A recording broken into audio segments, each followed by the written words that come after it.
พี่น้องมึงสองจุ่มนี่พี่น้องมึง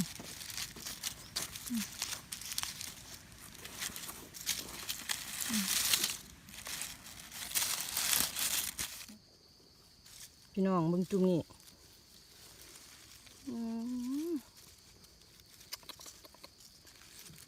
สะอ่อนแท้วะพี่น้องสวัสดีจ้าสวัสดีพี่น้องปังปลายสุภูสุคนจ้า ให้ผมได้จ้า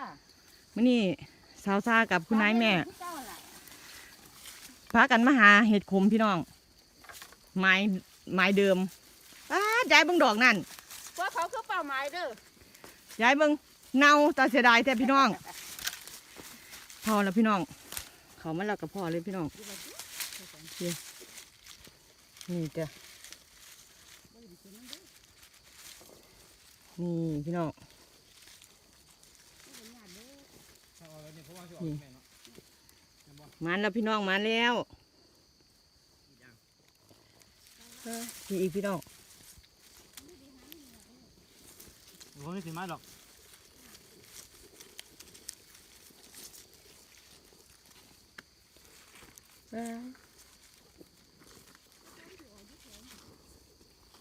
พี่อีกพี่น้อง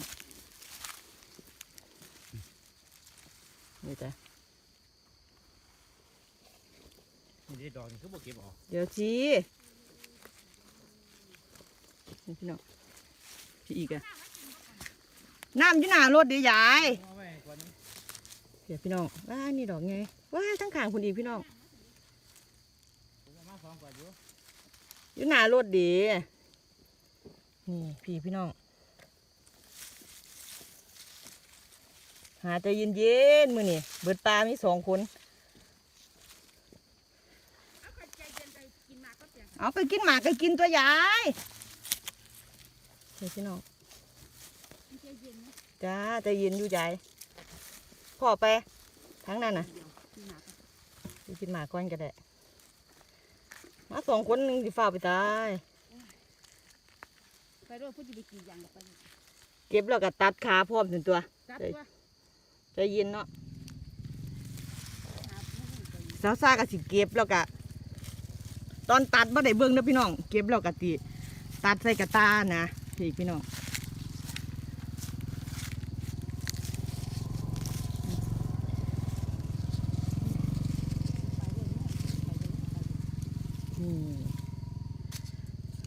งามๆเลยพี่น้องพี่น้องมึงมูนี่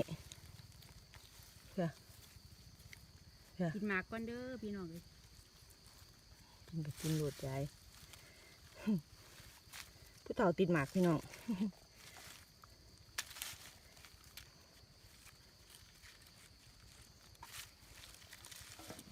งามบางอย่างครับพี่น้องมาแล้ว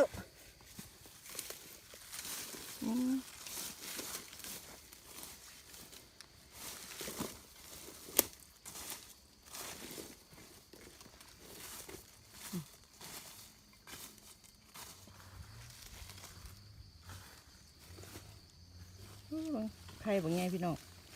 ถ้าทั้งคนเป็นเก่าแต่ว่าสาวทราบว่าเอาอุ้ยเบิ่ง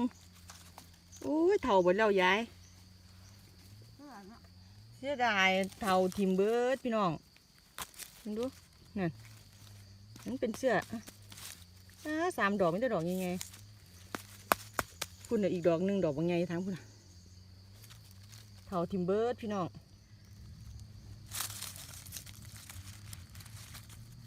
2 ดอกงามๆพี่น้อง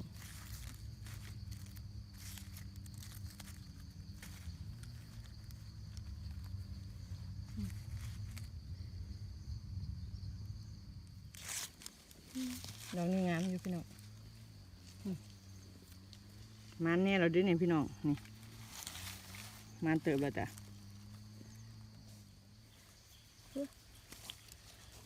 เกิดทันใต้ก้อนหินเด้อบัดนี้พี่น้อง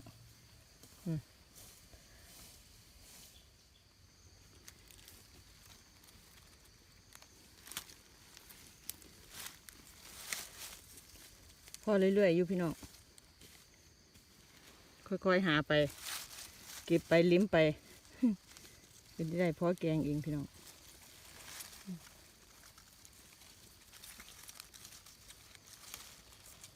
ดอกหนึง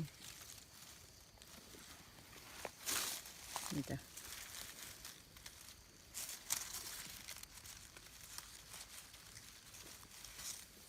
นี่ตัดขาเลยพี่น้อง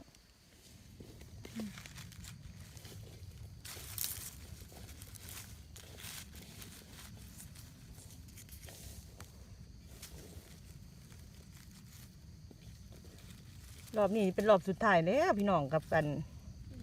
เห็ดคมอ่ะจ้ะนี่พี่น้อง5 ดอกงามๆเลยจ้ะดอกงามพี่น้องอีกดอกนึง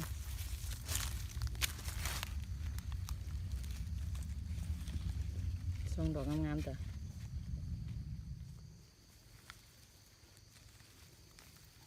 มันมีอีก2 ดอกพี่น้องนี่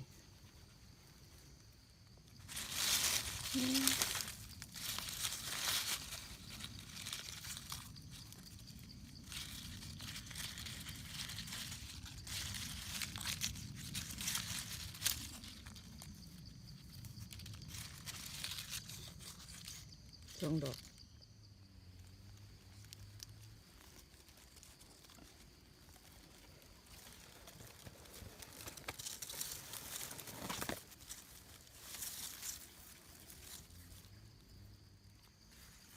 เก็บไปเก็บมา2 ไม้ลูกมีคนมาอีกพี่น้องมาอีก2 คนได้แกงอยู่ดอกจังใดได้มาแล้วจังใดมันก็ต้องเอาให้ได้ล่ะว่ามันสิลักมา2 คนบ่ใดกะมีคนมาน้ำอีกแล้วพี่น้องว่านี่แกงใส่หน่อไม้แซ่บได้แล้วนะยายว่านี่แกงเห็ดปวกแล้วก็แกงเห็ดขมที่ว่าได้หน่อยๆนั่นแหละพี่น้องใส่หน่อไม้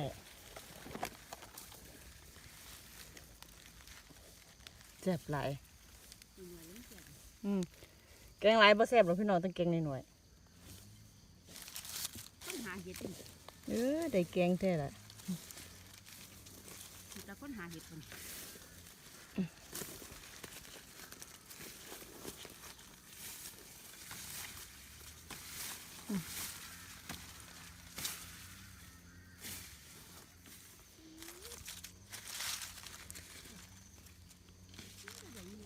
ดอกใหญ่ๆเน่าถิ่มเบิดพี่น้องบ่ได้มาเลาะตั้งแต่มือที่ว่ามาเก็บมือแรกนะ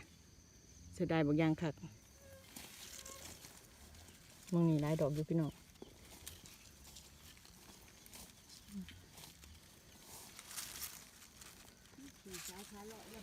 อีกอ่ะ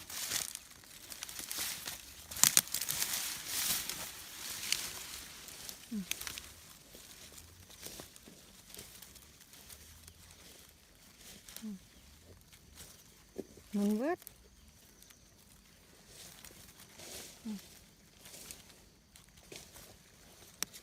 นี่พี่น้องตัดขาเลยจ้ะนี่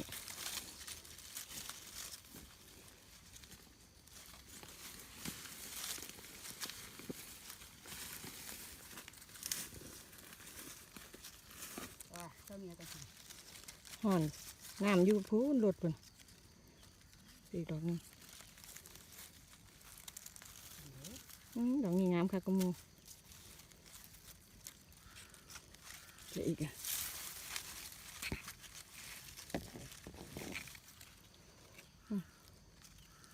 พูนอีกดอกหนึง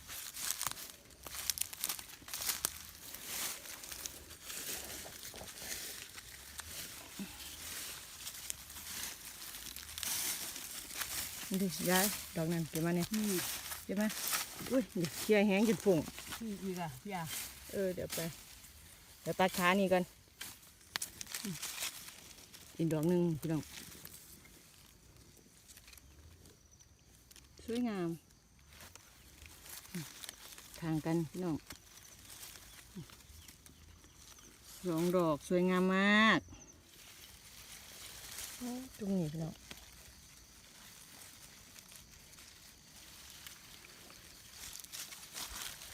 นี่จ้ะ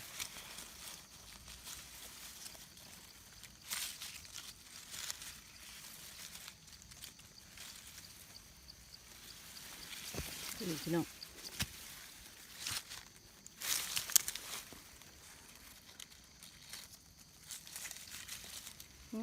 จุดนี้งามพี่น้อง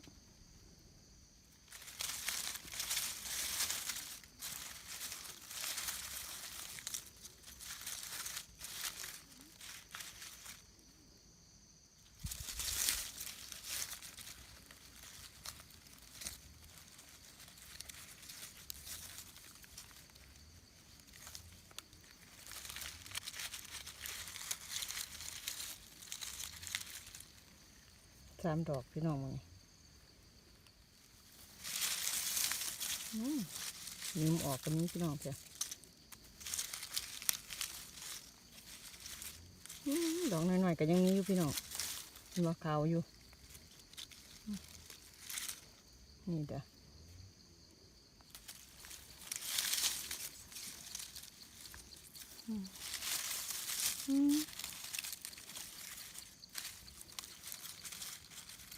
แดดออกแล้วพี่น้อง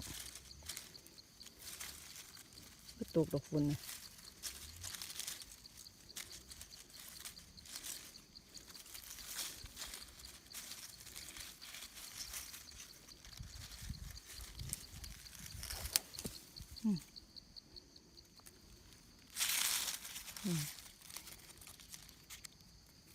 จีหน่อยก็มีพี่น้องเห็นปะว่าเอา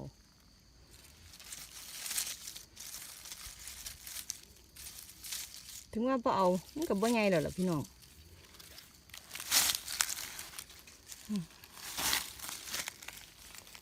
นี่ไงตำหนิแหละ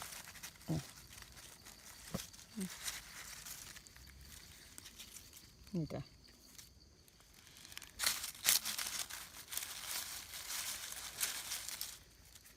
เดี๋ยวบ่ไงพี่น้องเพี่อีกจ้ะ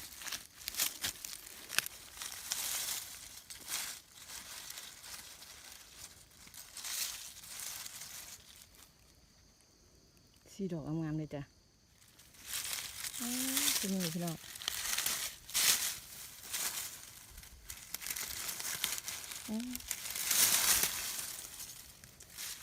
งามเดี๋ยวถ่ายรูปกันพี่น้อง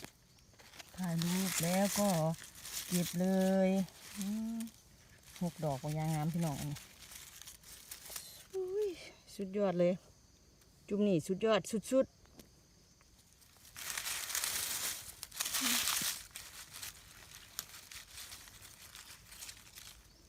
งามมากคักพี่น้องดีจ้ะ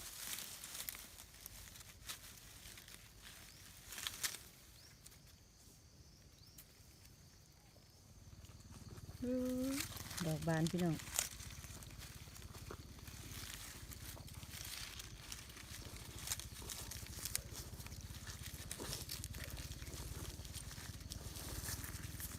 เป็นมอเตอร์ไซค์นะพี่น้อง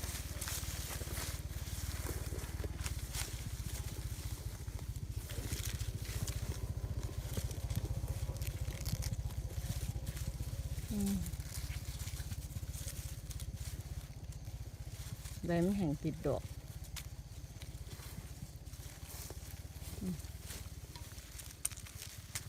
นี่จ้ะพี่น้องคุณเจ้าบุ้งจุ้มนี่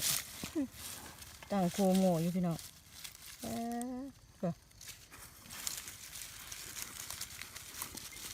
งามคักพี่น้องเมืองสี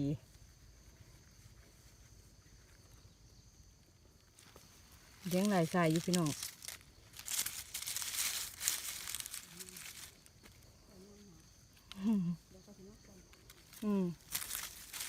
นี่พี่น้องสีมันสีเดียวกันกับใบไม้โอ้ย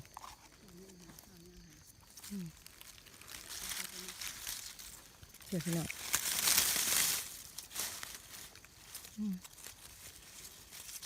คนมาน้ำก้นพี่น้องเพิ่นได้หลายกว่าเจ้าของอีก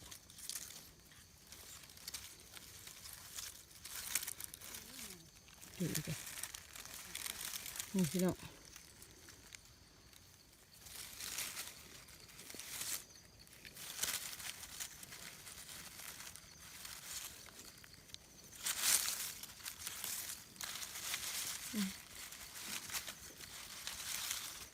อีกดอกหนึงพี่น้อง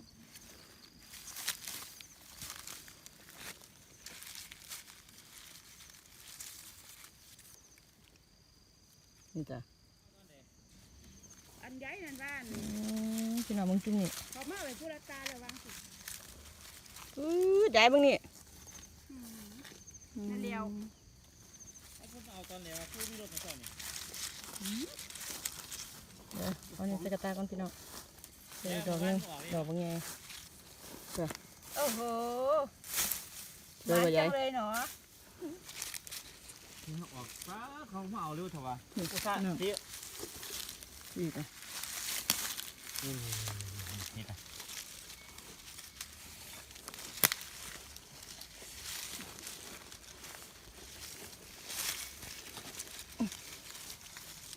คิดเนี่ยไปกินเนี่ยก็ได้ที่กันนะ นี่แหละ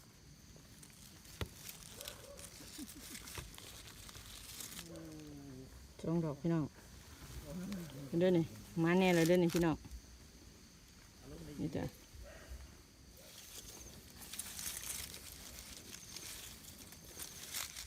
ตอนแรกตัดขาเรียบร้อยพี่น้อง พอมีคนมาบ่ตัดจ้ะเดี๋ยวบ่ทันเพิ่น ไปตัดเอาที่บ้าน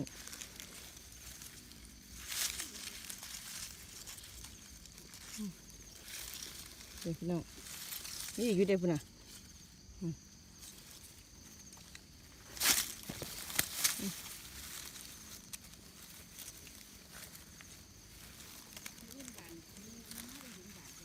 แมน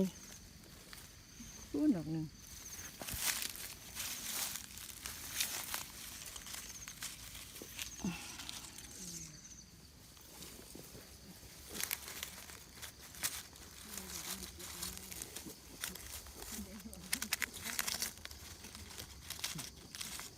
สามดอกมอง เก็บดอกนี้แล้วพี่ตามเลยดิ นี่พี่น้อง หายทั้งพวกหาได้อยู่หาได้อยู่ เดี๋ยวสี่ดอกคนไหนย้ายมึงอ่ะเพียใบไม้ตกเพีย เก็บเอาเลย มานแล้วพี่น้องมานแล้ว ต้องหาใจเย็นๆนี่เลยเรื่อง นี่ดูนี่จ้ะมานอยู่สองแม่ลูกเทรวมกันเลยหล่นตาพุ่นอ่ะพี่น้องนี่จ้ะ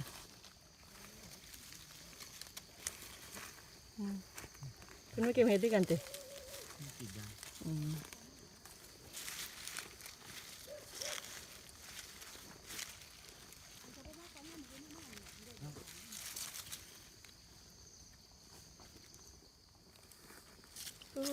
ดอกนี้พี่น้องนี่จ้ะสามดอก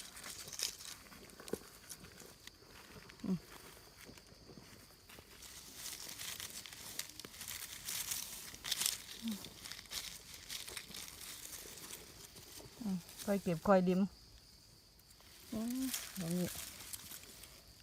งามดอกบานกับดอกจุ่ม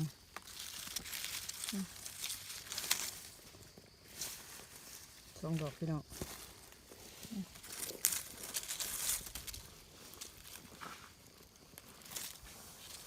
รอบสุดท้ายของปีเนาะยาย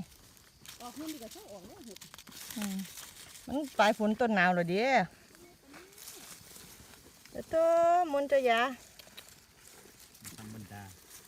บ่ธรรมดาเลยตัวนี้ผู้หญิงคนนี้เห็นพี่น้อง ผมมานั่งตะแหลกหนึ่งสามตาละปัน พระเจ้ามันกรีดยางพร้อมมาเฝ้าเลยทั้งหมดนี่หลายดอกอยู่เด้วยพี่น้องเพียเงาเลยยายเพียค่อยๆหาไปนะยายเอาไปมาสิเต็มตาอีหลีนะจ๊ะ เจ๊อีก เห็นแล้ว ไม่ได้ออกบ้านพร้อมกันแล้วอย่าว่ากันไปเก็บปลาหนึ่ง เอานี่นี่จ้ะพี่น้อง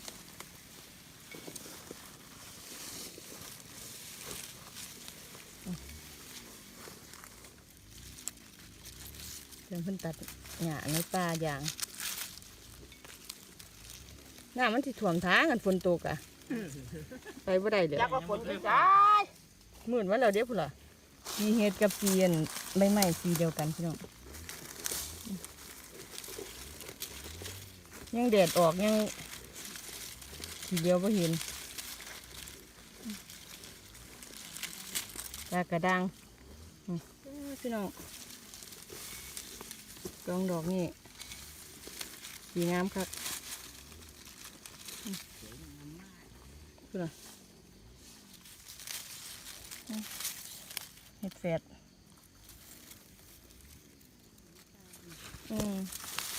เข้ากับไปนี่ก็ได้นี่ค่อยวนมาก็ได้ทางค่อยง่ายต้องไปนี่ไหม พี่น้องเบิ่งจุ่มนี่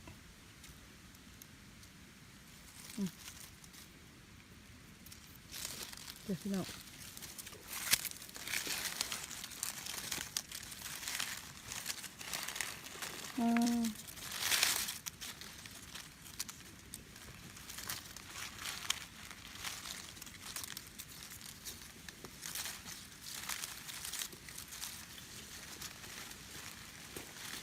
นี่จ้ะพี่น้องจ๋าสวยงามมากพี่น้อง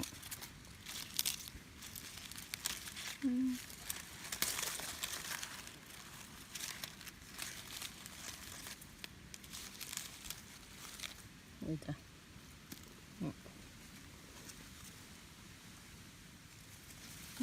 แล้วดอกอยู่พี่น้องมองไง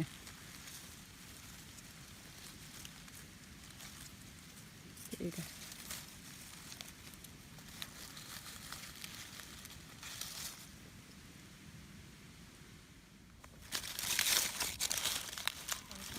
เอาละเบิดดิ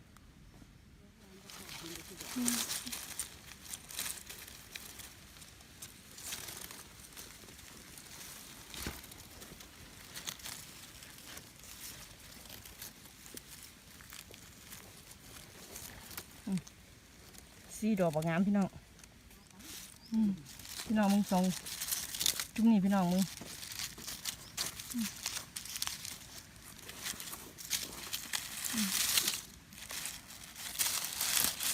นี่หอมไหม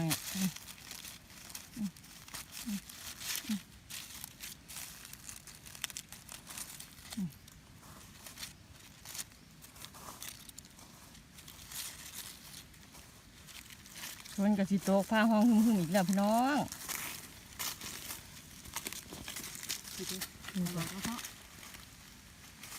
มึงกระตาสาวชามึงกระตาคนไหนแม่คนไหนแม่เอาตาคนไหนแม่เอาเบิ่งแน่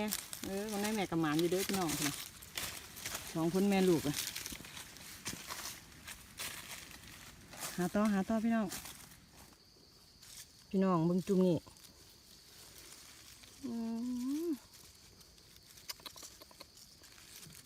สะอ่อนแท้ว่ะพี่น้องเดือตาเข้าเจ้าดินี่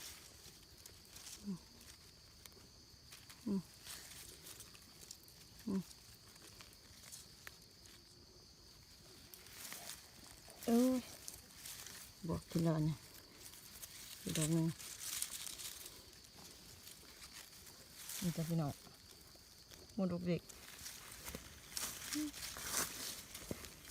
สี่ดอกหมดเลยหาดอกคนมองนะพี่น้อง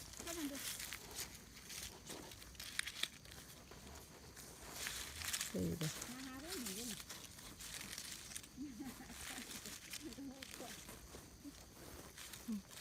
อีกสองดอก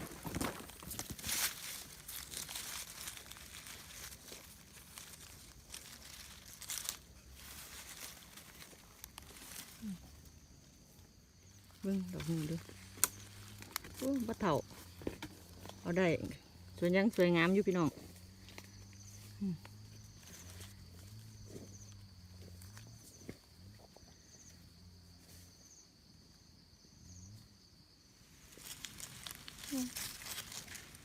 งามไหมจ๊ะล่ะอันนี้อันนี้ไงพี่น้องตรงขาง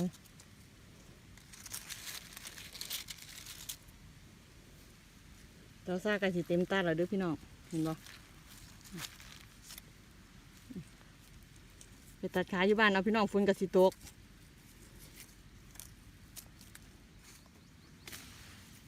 สิพากันกลับบ้านแล้วพี่น้องนี่กระตาสาวซาคุณกระตายนายเนี่ยนางสาวเมย์ไปปาดขาอยู่บ้านนะยายฝนก็สิตกเนาะ ไปหัวเดียว ไปพี่น้องไปพ่อกันอยู่บ้านจ้ะมานอยู่จ้ะมื้อเนี่ยมานคักอยู่กลับฮอดบ้านแล้วพี่น้องมานคักมื้อเนี่ยขนาดคนหลายเนาะยายเนาะไปแบบตอนแรกไปแบบสัวใจเย็นเลยล่ะไป นั่งตัดขาเราขายายมนนั่งเชี่ยวหมากจุ้ยไปแล้วเพราะตะโกนหมาแค่นั้นแหละพี่น้องเอ้ยบ่ได้ตัดฮอดขาเห็ดจ้ะพี่น้องมาให้พ่อตัดขาอยู่บ้าน อยู่ไปแล้ว อยู่ไม่ได้แล้วมานอยู่จ้ะมานคักมือนี่คิดเตรียมเฮ็ดกะมือนี่กับซ้ำนี่แล้วพี่น้อง อยู่ไปแล้ว อยู่ไม่ได้ จังพ่อกันไม่ขึ้นหนาเด้อพี่น้องเด้อสวัสดีจ้า คุณนาย